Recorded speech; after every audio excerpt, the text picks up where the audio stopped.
এই মুহূর্তের একটি বিশেষ সংবাদ হলো মেদিনীপুর লোকসভার অন্তর্গত 7টি বিধানসভা এলাকার উন্নয়নমূলক বিভিন্ন প্রকল্পের কাজ শুরু হতে চলেছে।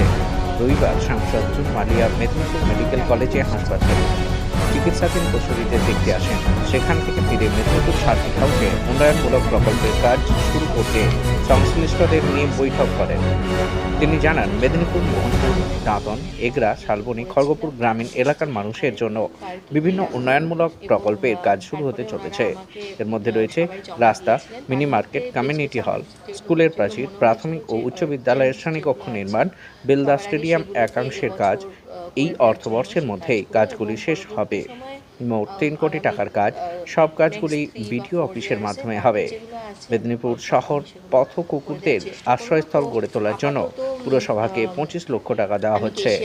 খড়গপুর এলাকায় রেল কলোনি নিয়ে ইতিমধ্যেই তিনি রেল আধিকারিকদের সঙ্গে বৈঠক করেছেন। সেখানে যাতে বিদ্যুৎ, পানীয় জল, রাস্তা, নতুন গাড়ি নির্মাণ বা মেরামত করা নিয়ে রেল যাতে কোনো বাধা দিতে না পারে সে বিষয়ে জানিয়েছেন।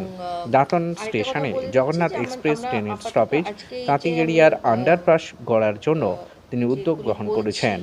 সম্প্রতি শালবনীতে রেল শতাধিক দোকান উচ্ছেদ করে অবিলম্বে তাদের পুনর্বাসন দেওয়ার ব্যবস্থা করার জন্য অনুরোধ জানানো হয়েছে। মেদিনীপুর থেকে শান্তনু পালের রিপোর্ট, নিউজ আপডেট পাঁশকুড়ার জন্য।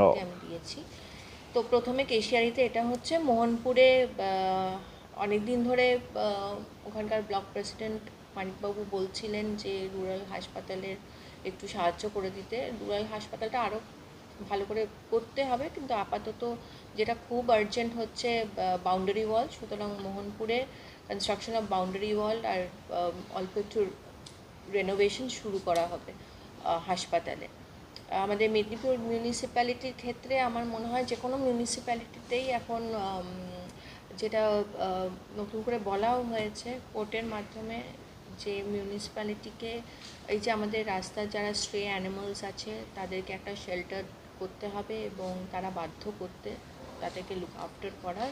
তো আমি একজন অ্যানিমাল লাভার এবং এর আগে আমি এমপি ইলেকশনের ক্যাম্পেনিংয়ের সময় আমি বলেছিলাম যে if I come as an elected member of the parliament, I'll definitely look into the matter. So my first যেটা আমি মেদিনীপুর মিউনিসিপ্যালিটিতে করতে চাইছি হচ্ছে একটি শেল্টার হোম করা হচ্ছে for injured and destitute animals. সেখানে আমি সেখানে 25 লাখ টাকার মতো এখন দিচ্ছি।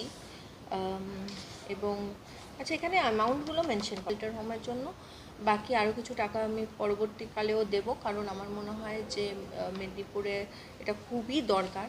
এবং যাতে শুধু মেদিনীপুর শহরের নয়, ধরুন শালবনী বা সদর থেকেও অ্যানিমালসরা এখানে আসতে পারে শেল্টারের জন্য অ্যান্ড ট্রিটমেন্টের জন্য।